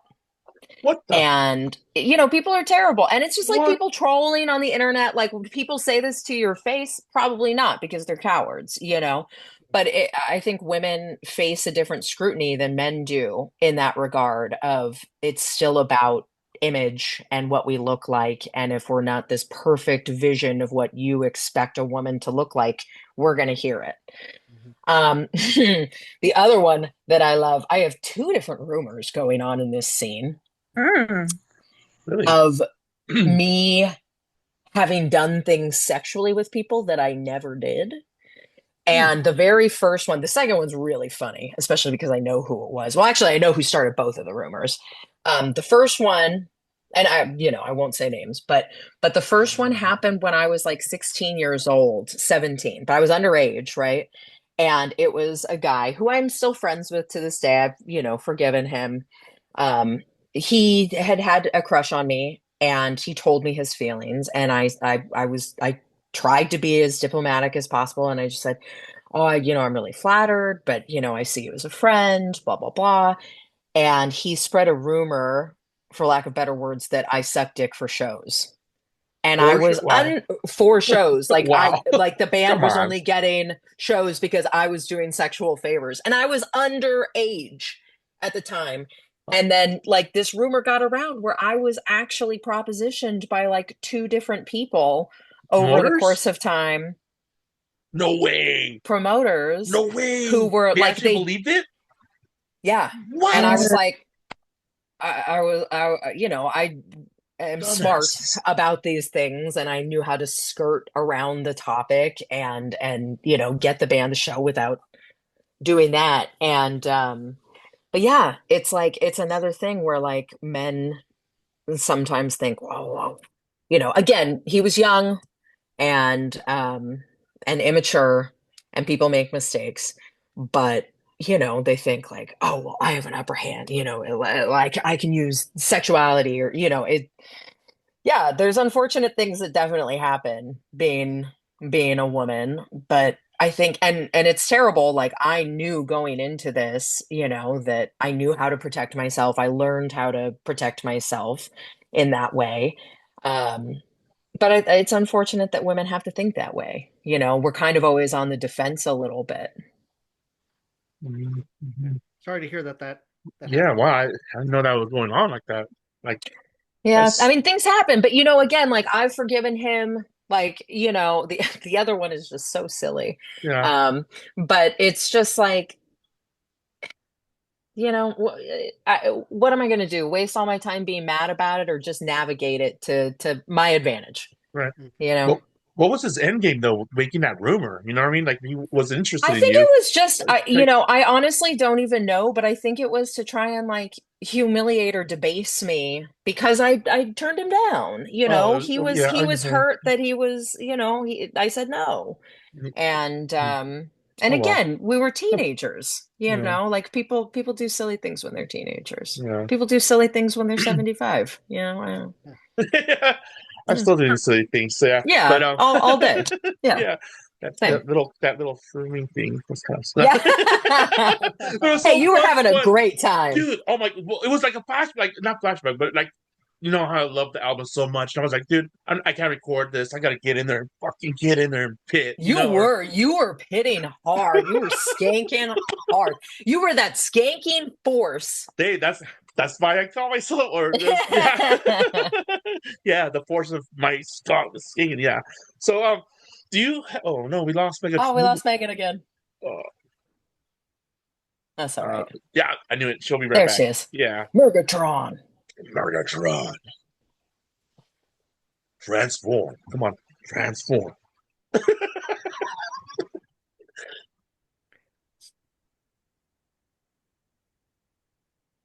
There she Okay, is. so I guess I was. Jose, there's an email that you need to look at that just came in for us, but not right now after the interview, Oh. but Oh, look at okay. it right after. Oh, it's important, huh? It's from Barney. Okay. So I guess I'll ask this next question. Do you have any pre-show rituals like warm-ups or a shot of tequila or something?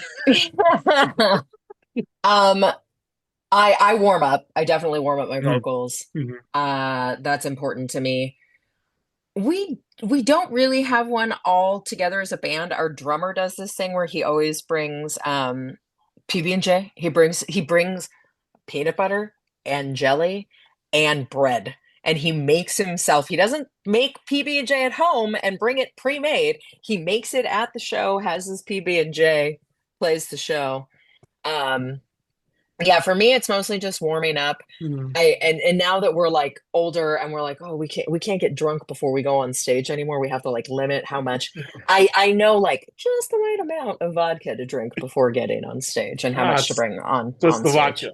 All right. Yes, it's always the vodka. Hey, I I don't know, don't know make what's I don't know what's more disturbing, the peanut butter and the jelly, and not getting goobers instead. Rod's too much of a goober himself. He doesn't Oh, is need that another why? one, right? Megan, do you have a pre-show ritual? I mean, I know the horns warm up, of course, too. I don't think that I've ever established one for myself aside from the warm-ups, and I probably walk around the venue way too many times in a sort of OCD manner.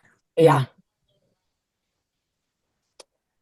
Yeah. Some people, I think like Clara from Daka Skank was telling us that she does the tea thing, and I think when she wraps her throat in a scarf, Mhm. whenever there's the air conditioning because it affects her voice Mm, before she goes on. Mhm, hmm So there's some singers that do that type of thing. mhm. Yeah. hmm Now, who are each of your current favorite ska or punk bands? We'll go with Murgatron. I'm I just think we joking. lost. I was like, I think we lost her again. Um, Gosh, that's so hard. I I love so many bands. Okay, Abracadabra has been one of my favorite bands for a while now. Since seeing them at program, that was a crazy show. But I gotta say, I mean, like, I love Catbite, but since that show, that really like put me on like Catbite bandwagon. I was so stoked to see them, but I was just like, wow, this is way better than I ever anticipated. Also another one, this is crazy. Tristan, our other trumpet player, um he's not a big ska guy, and he kept being like flying raccoon suit. And I was like, Tristan, you don't even listen to ska. I was like, all right, whatever, dude. And then I was like, okay, I'm gonna finally sit down. I'm gonna listen. I've heard like a song or two here and there. And then I was like, holy shit, they're so good. So Flying Raccoon Suit for sure is up there too right now. Yeah, they're really good. We've Mhm. had them on here too. Rad. Yeah, cool peeps, cool peeps. Did you have another one? Yeah, but You know, well, I guess my final question would be, um, so picture the Sky History Hour viewers discovering Chase Long Beach for the first time, right? Which track should they queue up and why? Before I answer that, Megan just texted me saying that she can't get back in, Oh, and she okay. was like, "Just tell them I'm so sorry." Oh, no worries, no Her thank you, her worries. Megan, for service your just keeps time. going Yeah, out. thank you Yeah. so much, Megan. Um. Uh. I'm sorry. Repeat the question again. So What the what question track should, if is, they've never heard Chase Long Beach, what track should they listen to? yeah, mhm, It's such a rough question because, it's like I want to say something off of Gravity because it was, such a popular album and it's so well produced. mhm. Um, but we're really proud of the new stuff that we've put out too. And so I'm gonna pick one of each. How about Okay. how about if you're listening to LeBeck, my personal choice is Pushcart Odyssey. I love that song. And then if you're listening to Gravity, oh gosh, what's a good introduction to Chase Long Beach? Listen to Where's My Time Stick? Oh, great And one. that'll throw some of that raw intensity in. And then if you're listening to the new stuff, I mean, Blue Lucinda is great too, but really proud of Secrets of Summer. And I just think that that's such a fun track, and it was something so different than usually what we do. We do a lot of minor key and darker songs, and and I mean, it's still about breaking up with somebody, but it's like such a fun summer song. Cool, Awesome. nice. Now, since we know that Scott doesn't pay the bills, what is what is your occupation besides acting?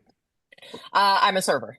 I'm a server right now. Yeah, I do all kinds of other things here. It's an industry where you got to hustle.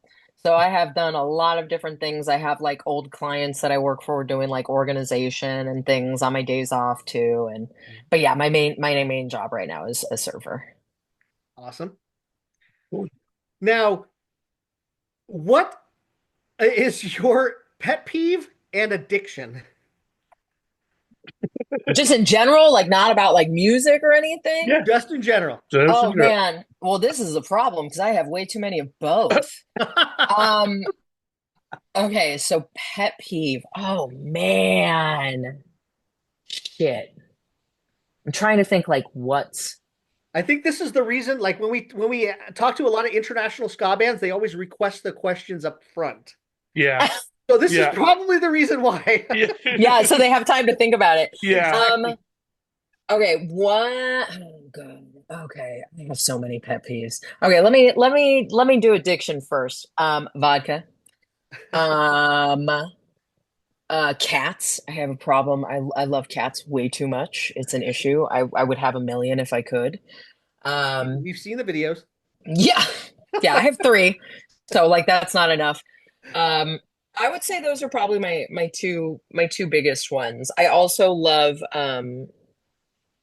true crime. I watch way too much true crime and then I can never sleep. Um, That's like got it. why My girlfriend loves that. She's addicted to that. It must be a it's a woman thing. female thing. Yeah. It really is. And honestly, I think that there's something innate in the back of our minds, like subconsciously, where women think if I watch true crime, it won't happen to me. I'll be You'll be prepared. protected. I'll be prepared. I Yeah. swear to God, I think that's what it is. That's what Oh. she's saying. She's agreeing with you right Yep. now. Yeah, I think that's 100% what it is.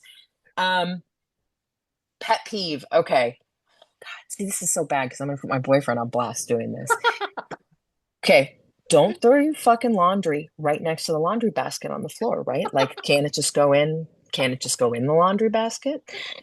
Also, my boyfriend, okay, so I'm very type A OCD. So I'm very particular about how everything is done. So this is why I have so many pet peeves, right?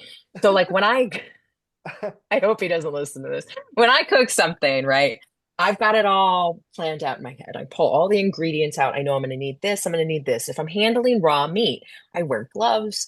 I like do what I can before I need to touch the meat. And then I switch out the gloves. I do all the things. And then I clean up everything, right? My boyfriend, on the other hand, is not. And he goes, "Oh, I've been touching this chicken. I forgot I need seasoning. Let me open the cupboard." And I'm like, and I And then can't. touch the top of the seasoning and touch the. Oh Yes, and no. I literally and then I watch him wash his hands and I go rinsing it for 3 seconds under the water with no soap. That is not washing your hands. That is not. And again, working in restaurants for so many years, like I've had to take the food safety handling, Mm-hmm. like tests, The courses. courses so many Mm-hmm. times, and it drives me nuts. He's a really good cook, but then I'm like, I'm gonna have to clean the kitchen for 2 hours after he does that because he's touched everything.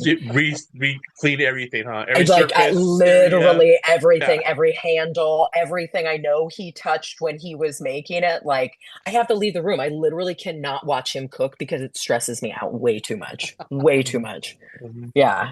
Mhm. That is awesome.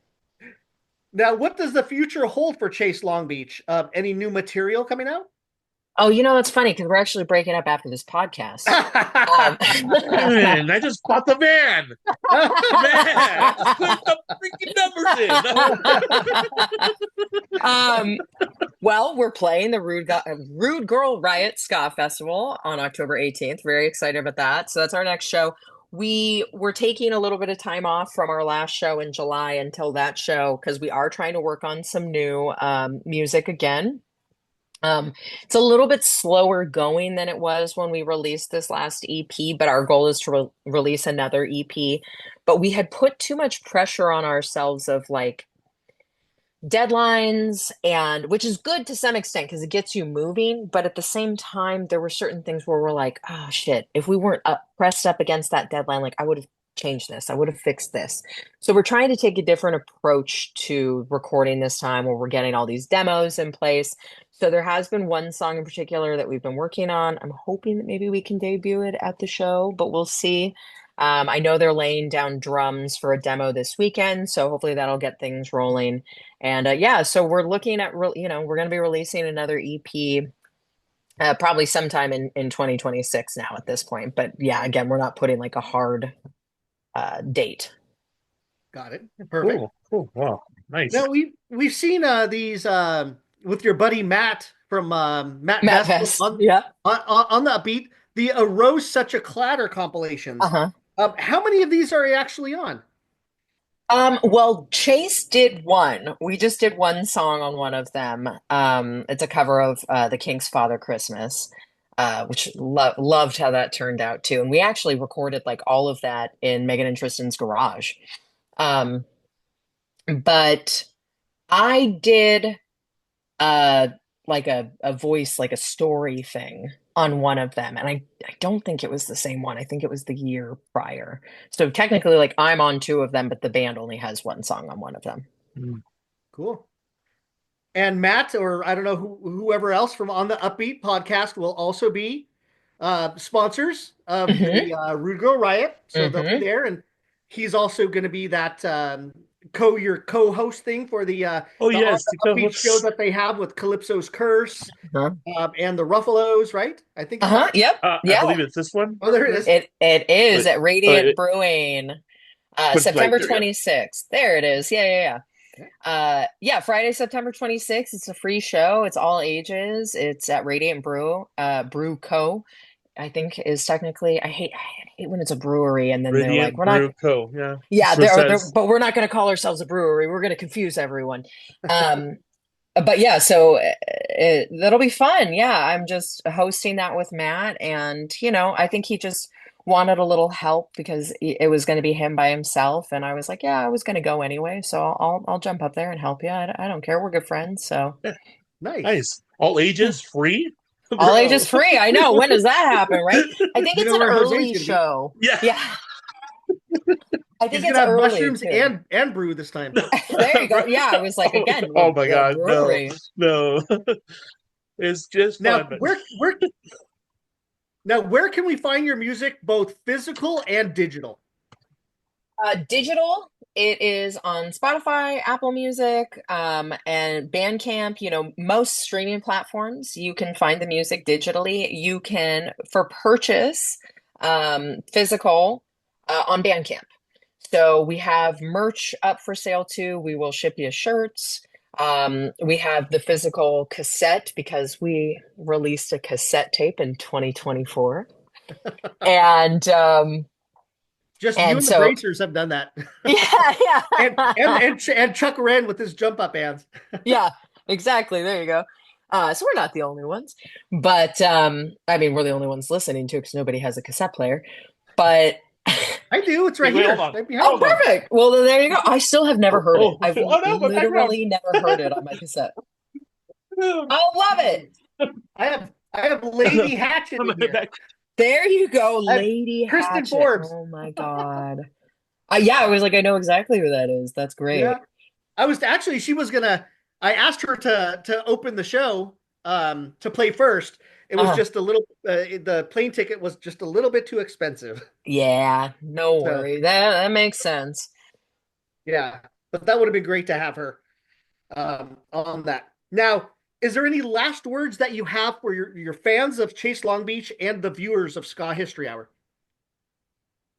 Man, ska now more than ever. Like the popular hashtag that's been Aaron happening. Carnes. Like I very much agree with that. I very much believe that. I've written a sitcom about ska that I've been currently pitching and trying to sell, and I even in the pitch, talk about ska now more than ever. Nice. Awesome. So And cool. we will see you at the two upcoming shows you have, the one at the Radiant Brewing in Yeah, September, and the Root Girl Riots, October 18th in San Pedro, a celebration of women in ska, all female fronted ska bands. It's going to be a great time. Starts at 2 o'clock. Tickets on Eventbrite. Chase Long Beach will be there, and we will see you then. can't Thank you wait. very much. We appreciate your time and Murgatron's time. Also known as Megan. Well, thank you guys for having us. We had a lot of fun. She started as Megan, now she's Murgatron to us. Yes. She's forever Burgertron now. Burgertron. Yes. But hold on real quick. We want to thank you for your time. Hold on, we're going to ask you a question right after. Okay. Thank you. Bye. Hello, Skankers. Jose here, aka Skanky Force. Would you like to win a free Ska Box? It's as easy as following Ska Box Rocks and Sniff Dog Records on Instagram and Facebook. And subscribe to Ska History Hour on YouTube and comment Ska Box Rocks in any video to enter. Good luck!